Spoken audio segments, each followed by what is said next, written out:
Hvala za besedo, hvala poročevalcu za poročilo in tudi kolegom, ki so v svojih nagovorih pri svojem delu priznali centralni banki, da je opravila zahtevno delo v zadnjem obdobju,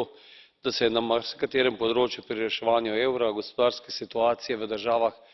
stvar do neke mere stabilizirala in so neki znaki tudi okrevanja znotraj Evrope.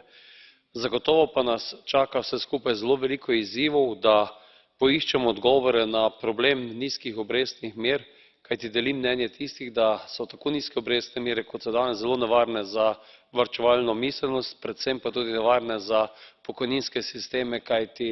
lahko jih zelo ogrozimo. Naslednji izziv bo zagotovo najti razliko rešitve med razvitejšim evropskim severom in jugom,